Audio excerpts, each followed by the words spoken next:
Namaskar, hello, welcome to my channel and thank you for joining me today on my quest for the perfect lehenga. So last week I took my niece out lehenga shopping for an upcoming wedding. We selected a mint green lehenga with beautiful chicken curry work. I think she looked absolutely stunning in it. But that was expected considering she's my niece after all. Looking at all these beautiful pieces in front of me got me thinking, and I must admit it was very tempting.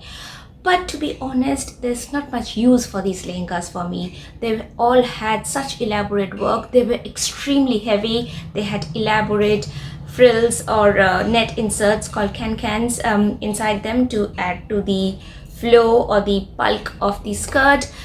Where am I going to wear them? Honestly, I don't have that many occasions in my life. I'm not that happening. But I also wanted a lehenga, and ideally I want something that is versatile, that can also double up as a Western style skirt.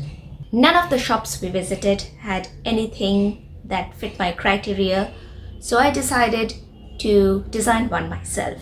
And I went to my favorite fabric shop called Aparna in Loudon Street, Calcutta. They have a wide variety of all sorts of fabrics. Before I went in, I knew exactly what I wanted, and I was specifically looking for lehenga kalis.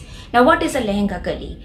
Lehenga, as we know, it is a wide flowy skirt. For making it, the tailor cuts the fabric into triangular parts, many triangular parts, and then joins the parts together, because we know a lehenga skirt is going to be narrowest at the waist and widest at the bottom rim. Usually the fabric will have all the designs on it before it is cut into triangular parts, but it always is easier if the kalis are made, then the embroidery done, or whatever work is needed is done, and then all that the tailor needs to do is stitch the triangular bits together.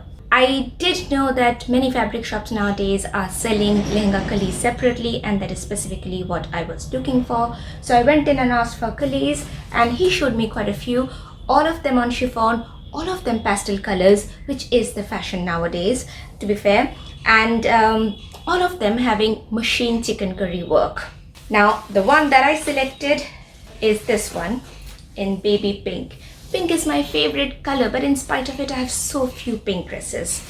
This fabric has got all these triangular bits with work on them. One here, and then there are many more. There are a total of 15 kalis in this one. But this is chiffon, this is see-through, so I also need a lining. For that, I got 5.5 meters because it's going to be a flowy skirt, so I need lots of fabric for it. 5.5 meters of a matching pink color of a fabric called Lizzy, which has cotton. It's going to be comfortable, but it also has got a shine to it. Now for the top bit, for the blouse bit, I was ideally looking for either brocade or chanderi with motifs in the same color, but it was so difficult to match this baby pink. The salesperson suggested that I buy the fabric and get it dyed, which I would have done if I had lived in India, but I don't, and I don't have as much time. So I decided to go for a contrast, but instead of going for a contrast color, I went for a print. The one I selected is this one. This is in mercerized cotton, so it's cotton, it's comfortable, it's not very expensive, but also it has got a light shine to it, a very mild shine. And it has a number of colors. This print is inspired by kalamkari. This is not true kalamkari, but this is a kalamkari style print.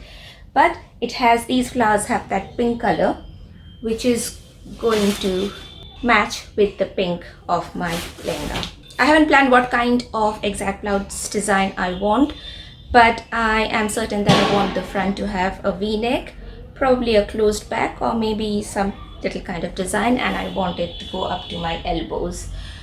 I was thinking of buying a dupatta. I did inquire in a couple of shops, but the dupattas they had were all brocade ones, and I did not want an opaque one anyway. I wanted something with net or chiffon, something through which my blouse will be visible. But once again, they suggested that I buy white net, get it dyed, get a border made, blah blah blah. I don't have the time and energy, and to be very, very honest, I'm not fond of carrying a dupatta. Whilst I absolutely love the way it looks on other women, for me it's a hassle, it's an inconvenience, always having to manage an extra piece of new cloth around me, which is a bit odd considering that I am so comfortable in a sari. But anyway, I thought if I want a dupatta, I'll just carry one of my stoles or shawls or the few dupattas that I have. I do have a white proper hand chicken curry dupatta, and that's going to match with this too.